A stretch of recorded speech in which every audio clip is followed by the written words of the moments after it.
everyone. Welcome to Fairgrounds Live Immersive Conversations. In this weekly series, we sit down with a Fairgrounds collaborator to chat about themselves, their work, and to give you an inside look at Fairgrounds St. Pete.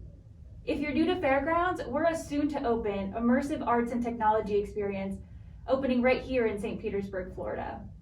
I'm Olivia, the Director of Communications and Artist Relations here at Fairgrounds. I have the immense pleasure of introducing to you Saumitra Chandratreya this evening. Tonight, Saumitra will tell us more about himself, his practice, and about the Floridarama diorama that he has created for Fairgrounds St. Pete. Before we dive into this evening's conversation, let me tell you a little bit more about Saumitra. He is a fiber installation artist based here in St. Petersburg, Florida, and he's also an entrepreneur. Saumitra was born in Mumbai, and he considers Bangalore, India, his home. He graduated from the School of the Art Institute of Chicago in 2017 with a Master of Design in Fashion, Body, and Garment. He has a BFA in Textile Design from the Srishti Institute of Art and Design and Technology in Bangalore, India. Saumitra has received awards and grants from the St. Pete Arts Alliance, Creative Pinellas, Gasparilla Festival of the Arts, and the Shapiro Graduate Research Fellowship. He has exhibited nationally and internationally, and of course, Fairgrounds St. Pete. Without further ado, let's dive right in. Welcome, Saumitra. Thank you for having me. Yes, I'm so excited. You're such a pleasure. So before we kick this off, I am very sure that people mispronounce your name all of the time. Mm-hmm. So let's take a moment before we dive in and just teach us how to pronounce your name correctly. It's Saumitra Chandratreya. So, it's like you pronounce every single letter like as it's written. Love that. It's easy. Yeah, it's like so easy. I think what I find with your name and when I say Floridarama and diorama, I just have to slow down. Yeah. Like your name just causes me to slow down, be more present, and just enjoy every letter. So Absolutely, yeah. And people have become like really respectful of like actually asking me like before pronouncing it, or like they kind of apologize before pronouncing it, and that's nice. That's so nice. Yeah, Absolutely. There's a respect there. Absolutely. Yeah. And so now that we've cleared that up, let's dive into your arts practice. How did you become an artist? Who influenced you to create art? Growing up, my grandfather lived with us, my paternal grandfather, and both my parents worked, and so my grandmother and grandfather took care of like me and my sister. He was a painter, but he was never trained in like painting. He really wanted to go to an art school, but his father was a mathematician, and in pre-independent India, it was a taboo to send like your kid to an art school because there was kind of like the stigma of like, oh, what are they going to do after they graduate from an art school, which kind of still exists in a way, but it was really strong back then, and so he could never actually pursue his career in art, but he kept his hobby going, and so when I was growing up, he would kind of take me out for walks, and we would go to like our local railway station, and I would see like these trains come and go, and when we would come back, I would use crayons that he would give me, and I would draw these trains on my parents' walls, and because it was kind of a way of possessing them, they were kind of like my toys when I drew them, and so I was kind of expressing my desire to like and my like of trains on my parents' walls, and it kind of started that way, and my parents really encouraged it. I was really fortunate to go to a really good public school, and my art teacher really encouraged me and my parents to kind of take it forward. She kind of told them that he has some talent, and I think you should nurture it. So they kind of really made me realize that this is what you should pursue, and kind of gave me all the tools that were needed for me to be able to pursue art like in primary school, and it kind of grew from there. Wow. I mean, what a powerful story of the power of encouragement, right? And the power of a teacher when you're in grade school to speak life into your career forever. Right. She was amazing. She kind of sent one of my paintings, like really early paintings, to Japan for an exhibition when I was in primary school. And then I won an award, kind of a statewide award for one of my pieces. And so she kind of really took care of, in a way, of my, of just encouraging me, and also she really wanted me to work on it. And it was her way of showing that, see, if you work on it, you'll get somewhere. And so yeah, I'm very fortunate to have like such strong people who supported me really early on. Oh, absolutely. And that like anchoring feeling of being a kid and then having your art go across the world. Yeah. And I mean, not that far from India, but it's far from here. And then just having it exhibited somewhere, just like that magic of like, whoa, like your art can transport you places. Absolutely. Yeah. How powerful. And then, so fast forward to your practice now, you're a fiber installation artist. Tell us what that is, what that means, and what led you to textiles.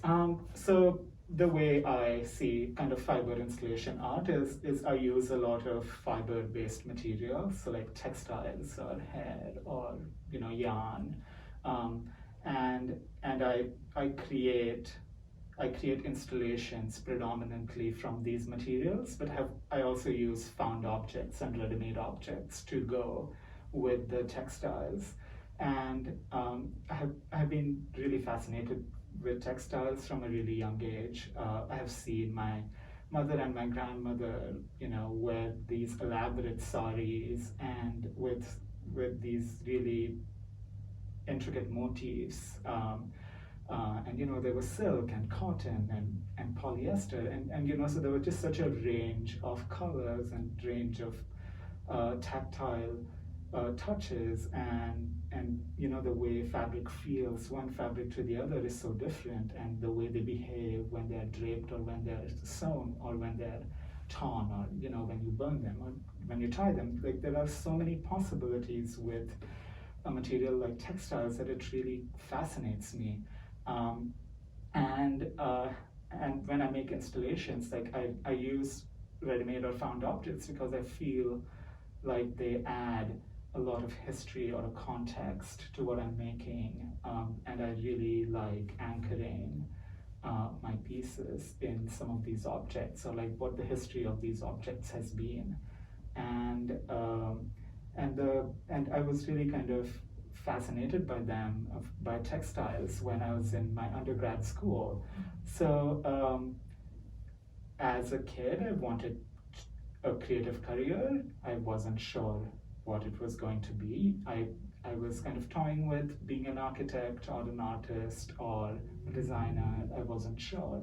And when I started my undergrad school, like all good art schools do, they kind of really make you question every single thing about yourself and about your feelings and your something that you have assumed, and your views on things. And so when I started my undergrad school at Srishti, I went through like this rigorous foundations program for 2 years, and then it was kind of a time for me to choose a specialization too as a major. And I thought I would choose product design because I wanted to be an automobile designer at some point, because I was obsessed with cars and I loved them. I think, now looking back at it, I think it was more about what they were as objects as opposed to cars itself. I thought they were beautiful objects. I wasn't really interested in the mechanical part of it. I just thought kind of like the shapes were beautiful. I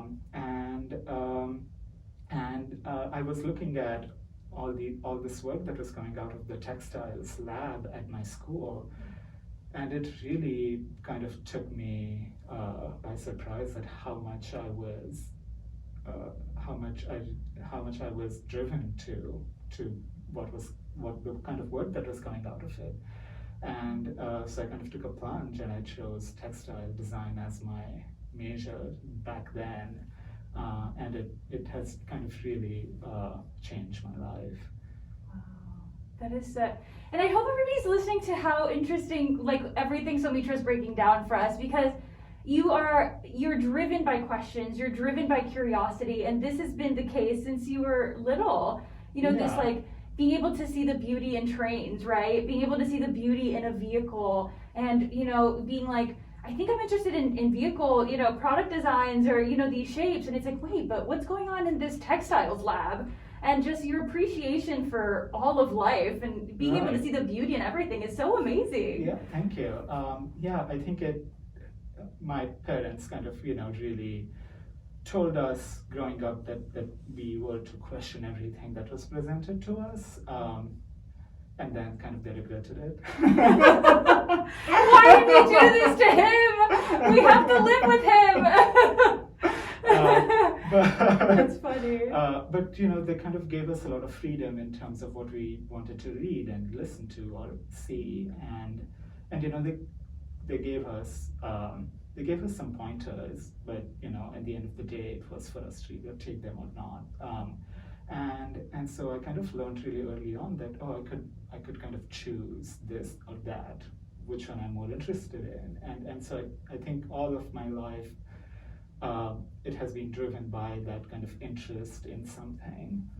Mm-hmm. That's so interesting. And then that kind of leads us, the work you created for Fairgrounds, right? Like, so you normally create these larger than life installations with textiles. Mm-hmm. And then Fairgrounds, we, gave you the prompt of create a diorama. So everybody who's unfamiliar, so Floridarama is a cohort of artists that have been commissioned to create artworks within the constraints of a box. And so we essentially threw this prompt at you. It's essentially like a 20 by 20 inch box. And then your proposal came back, and it is just absolutely stunning. And, at some point we'll reveal the behind the scenes of all of that, but it's just this amalgamation of the beauty of Florida, of maps, of colors, of shapes, of like visual textures, and it's like a snapshot of the way that you think, which is absolutely stunning. So tell us about what you created. So for the Floridarama diorama, I've been really fascinated by Everglades and what it means, like, in the culture, but also like on the map.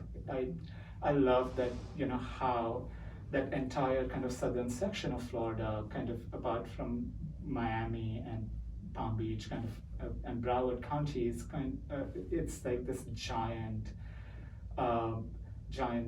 it's dominated by this giant biosphere in a way, right? Like it's so fascinating to me that we live in like such a diverse state in terms of like how much industrial it is, and then like how much it is dominated by nature.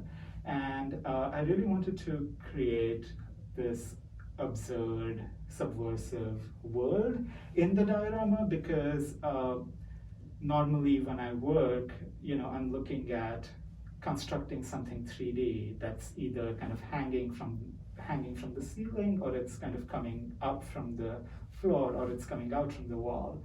But in the diorama, I had all these surfaces, I had the top, bottom, back, and the sides, and I could kind of create like this whole world inside this box. And so that's what really fascinated me, that I could use all of these surfaces, even though it's a small box, kind of small surfaces, but like together, it becomes this whole world.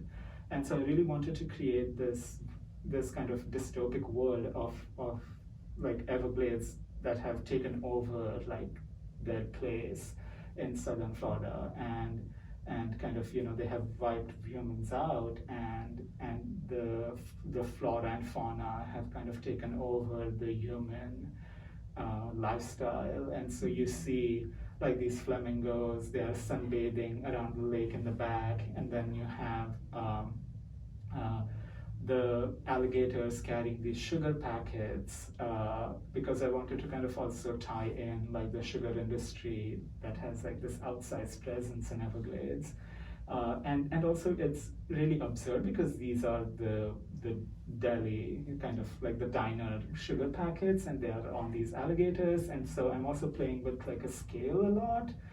And I like doing that because as humans, we experience a world a certain way, and then when you kind of switch that scale around and you make something that's really big small and something that's really small big, it kind of really makes you question your perspective and the way we look at the world. And so that's what I really wanted to create in the diorama. And I really respond to visual and tactile things, and so all the textures kind of really helped me create like this effect of what I wanted to say in the diorama. Mm-hmm. You kind of took the prompt and like just embraced it. Yeah. You were like, instead of just like, you just ran with it. And it's, you're one of the only dioramas that we've revealed to the world to see. And if everybody visits our blog after this chat, they'll be able to see an image of it. Mm-hmm. But we had a pop-up where we showed your diorama, right, and it just drew people in, and like they just like, you could see people like wanting to get in it, and like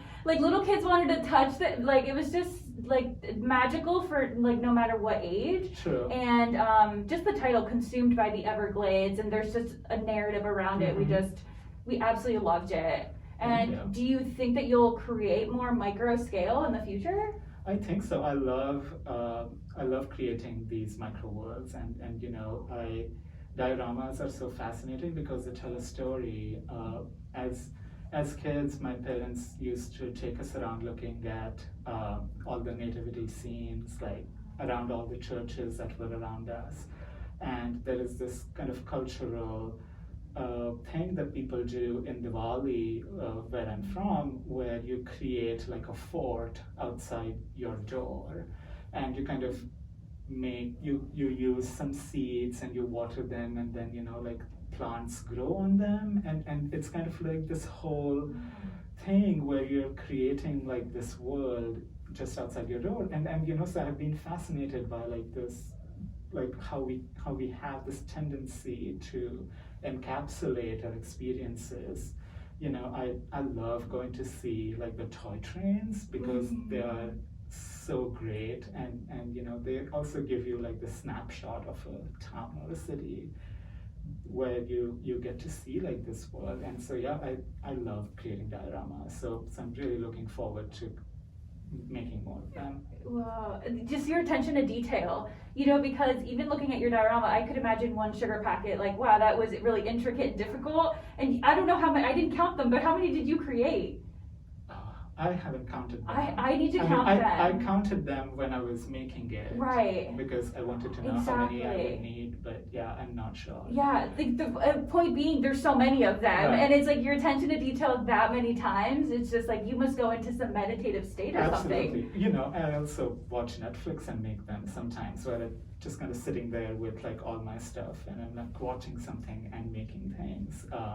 I believe in this idea of kind of, I have a studio at the Warehouse Arts District, but I also believe in kind of taking my work where I go, because as an artist, I can't really shut down when it's 5 p.m., right? Like I kind of need to create whenever I can and whenever I get a prompt or whenever I want to make something. And so it kind of just comes from that idea of like, let's make this happen now, because like who knows like what doubt I might have about it tomorrow. And so you mentioned the sugar packets, and I'm really interested in taking like the object of that alligator and the sugar packet forward, because I just think there is a lot of potential to just that one particular object, because it's like so quintessential Florida. And we think about alligators and flamingos and dolphins when we think of Florida, but then, like having like the sugar packet is like it kind of adds like this another layer of what Florida is to that. And so I'm really interested in taking that object forward and seeing what happens with it. That is so interesting, Saumitra. Yeah, like I'm excited to see what evolves from it. You know, like this was like a starting point. You hit on something that will Right. evolve into something Yeah. potentially smaller, larger. Mhm. Who knows? Right. That's fascinating. And I think there's something political as well to sugar packets, and there's a history there that some people Mhm. might not be familiar with. Absolutely. And that kind of brings us to the fact that you create work based on the world that's around you Mhm. and like political forces and thinking of the fact that 2020 was pretty nuts for most people. We're still in a pandemic, clearly. Mhm. Presidential election that was very divisive for this country. How has that shaped you as an artist now or moving forward?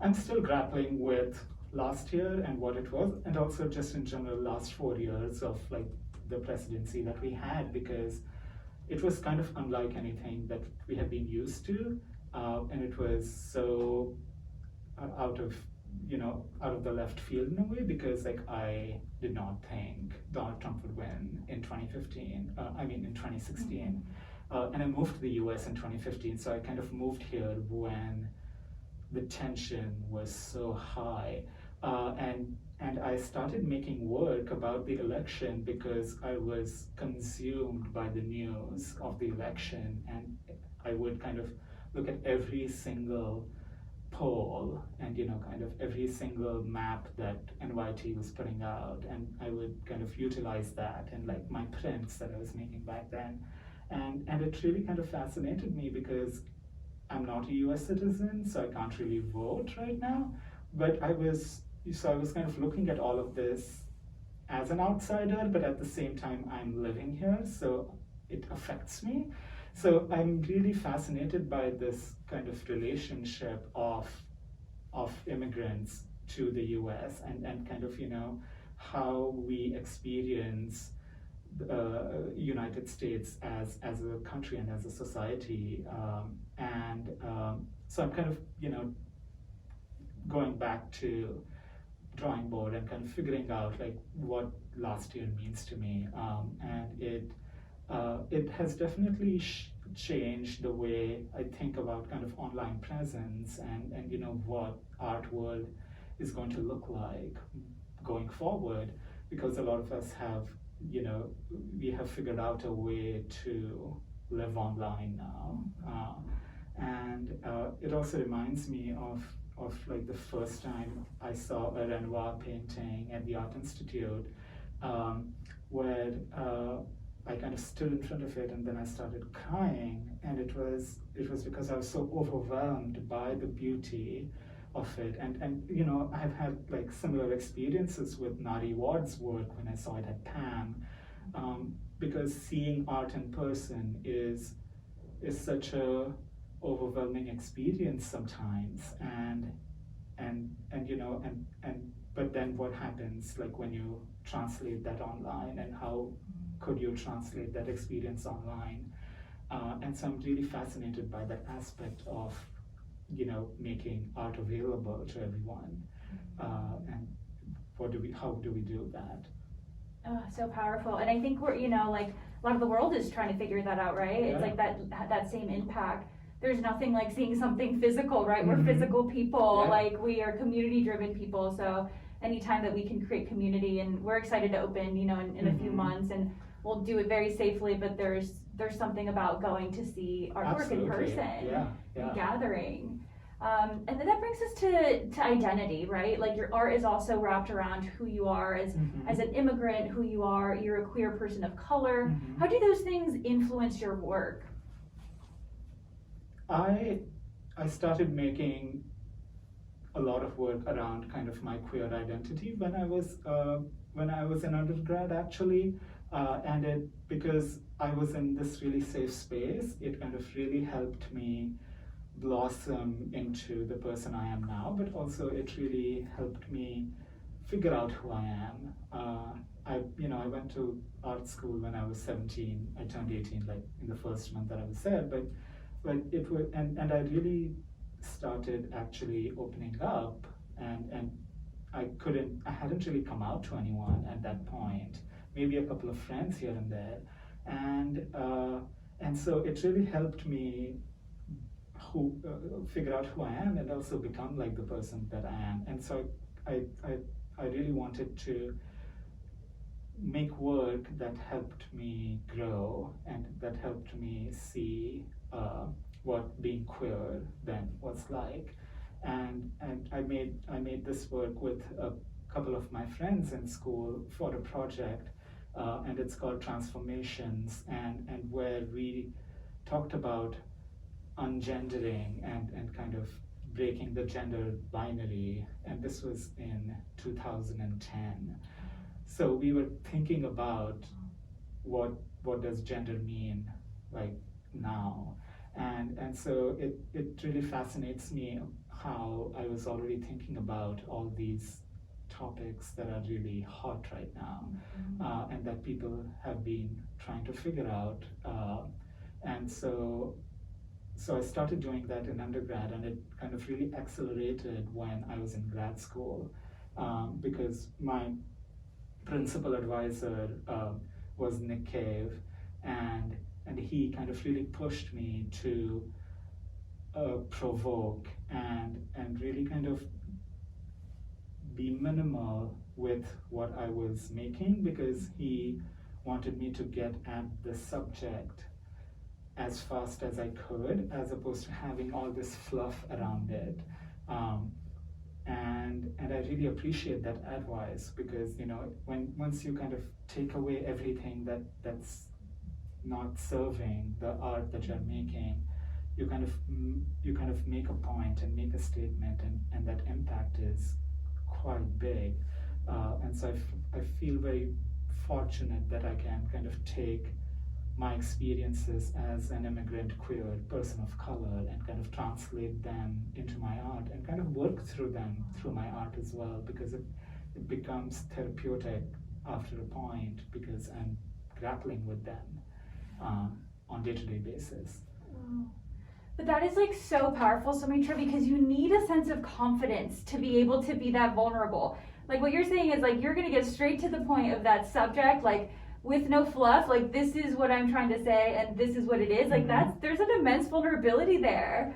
Like you're so strong to just like, okay, your advisor said so we're gonna go for it. I mean, you kind of do suspend your belief, like in your advice, in your grad school advisor at some point. And it was something that I grappled with a lot. I was kind of like, oh, but like I like beauty. Like why can't I have something that's fluffy? That's making an impact, and like his point was that no, you don't need it. Like why are you adding all these layers that you don't need when you have something so precious here? But self-doubt is something that I deal with every day, because I am very confident because I kind of work through a lot of my self-doubt, and the vulnerability kind of just comes from being an artist, and I feel like the more vulnerable I am, the better art I can make, because then I'm not putting up all these walls that could hamper what I'm trying to say. Oh, that's so powerful, Saumitra. So good. Did y'all hear that? There's power and vulnerability and letting down your boundaries and your guard to expose your subject and your creativity. That is so powerful. We are getting close to winding this down, but there's something that I really didn't know. What brought you to St. Pete? I'm sorry, we need to figure this out. I do not know this. So you have a background in India, you came to Chicago, and then you're in St. Pete now. So how did you get here? I met my partner when I was in Chicago, and he really wanted to live in Florida, and so after grad school, he kind of asked me, oh, like, what are you going to do after grad school? And, my response was nothing. Like, I just got done with grad school. I'm up to here in terms of being burnt out. So he asked me if I wanted to come down and, like, live in Florida for a while. And so we did. And then kind of one thing led to the other, and I started finding opportunities in St. Pete, and I think it goes to show how much St. Pete has grown as a city, because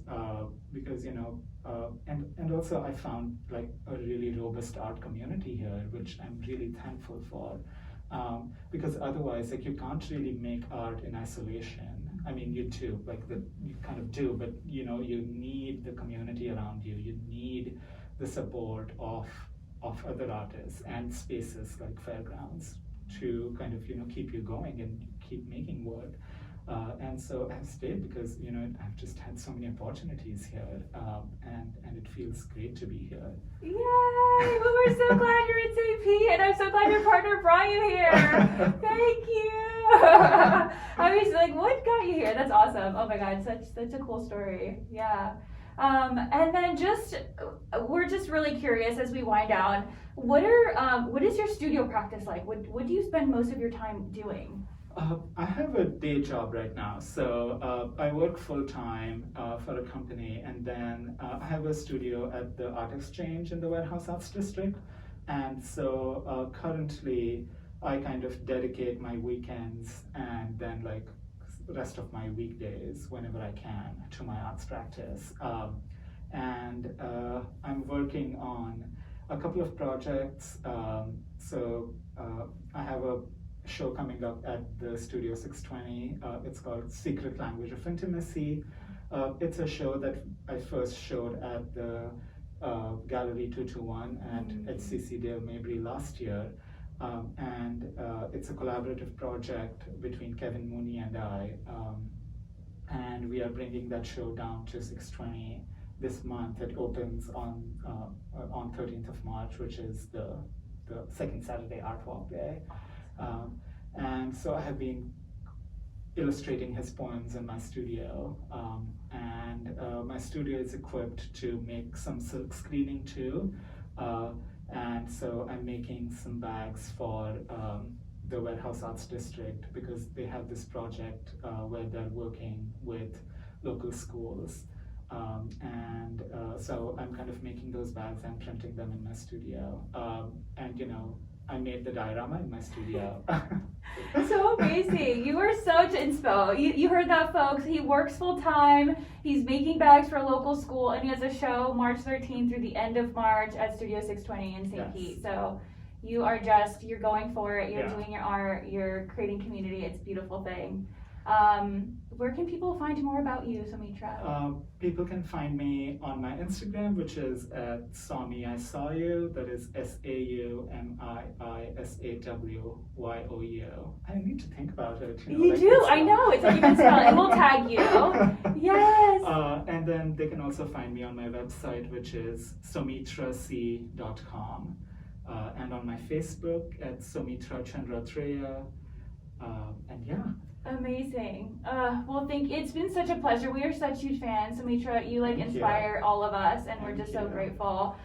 And thank you everyone for tuning into this week's Immersive Conversations. We're immensely grateful that you tuned in, and check out our blog, fairgrounds.art/blog, to see more of the images of Saumitra that he shared this evening. And while you're on our website, be sure to check out our shop. We have merchandise and masks and some really cool stuff that you cannot find anywhere else. I also want to thank our Fairgrounds team, Mikhail Manchin, our Chief Creative Technology Officer, for supporting this production, Stephanie Adamo on our marketing team, and we have Liv Scully as well, our Education Manager. And thank you again, everyone, for tuning in. We will see you next week's Immersive Conversations. Thank you.